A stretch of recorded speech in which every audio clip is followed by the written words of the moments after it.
and welcome to creating your own junk journal or scrapbooking guide.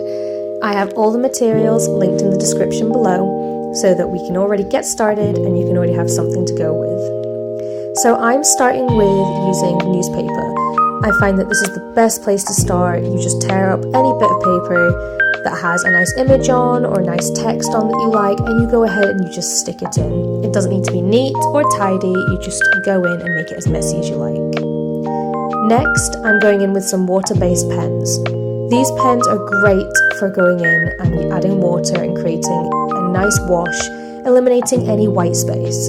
I really didn't want any white space in this book, so I'm making sure that I cover as much as I can.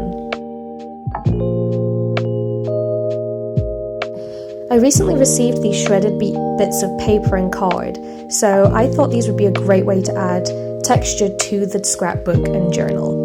I just cut these up, stuck them in, and let them dry as is.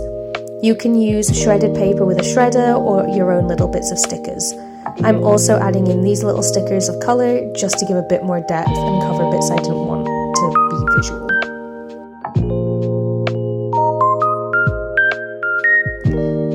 A big part of junk journaling and scrapbooking is going over and layering. As this is a big junk journal, I'm covering 2 spreads, so I wanted to make sure the other page was covered sufficiently as well. At this point, I'm going over stickers and deciding where I'd want them. However, I realised shortly after doing this, I actually felt like the page was still looking quite blank.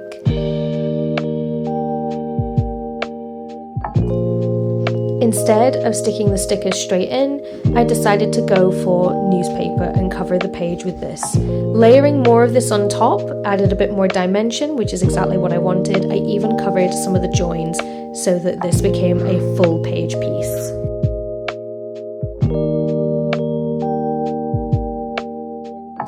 Never underestimate the power of coffee. This is a great way of adding texture and depth to your piece of work, regardless of whether you're scrapbooking or journaling.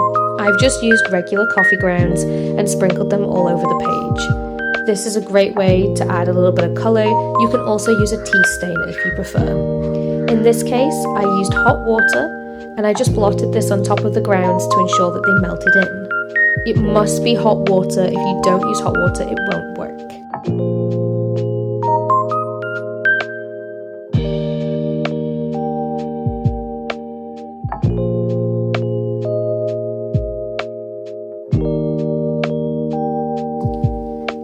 Once the coffee is all melted in, I've gone ahead and cut out some words from the newspaper that I decided I wanted to include.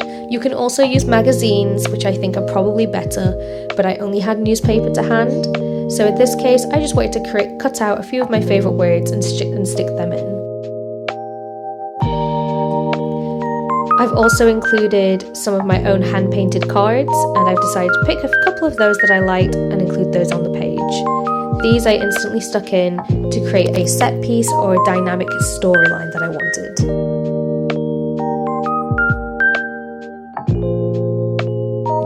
It's at this point I started adding some stickers.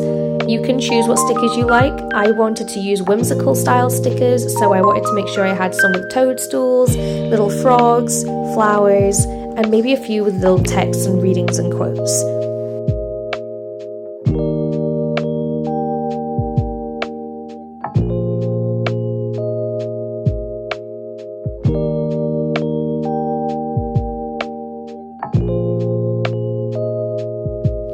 It's at this point we're going to bring out our acrylic paint or poster paint, whatever you have, some kitchen roll, and we're going to blot our paint around the page. This is a great way to eliminate any more white spaces that you don't want, and it's a great way to give a new aesthetic to your page. In this case, it makes it look a little bit more rustic and a little bit more messy. I really enjoyed this process, and I felt like that the green and brown that I used really worked. I have a little frog sticker and I felt like he needed a bit of a frame. I didn't have a frame to hand, so I've gone and cut a green circle and I've added that to the page to create a centerpiece. Everything requires a bit of layers when you're junk journaling, so again I'm going over with my pens and I'm going over with acrylic paint and water to make sure everything is smudged in. This creates again a bit more depth to the piece so nothing looks too flat.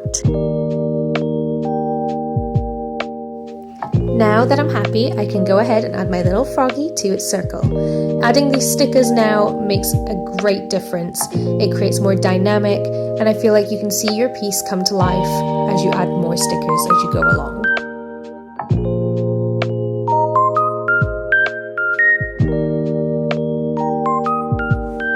I've also gone in with POSCA pens and written a few words. I didn't find this super effective. However, I feel like if you had your own text cut out, this could have been a more effective way of using this process.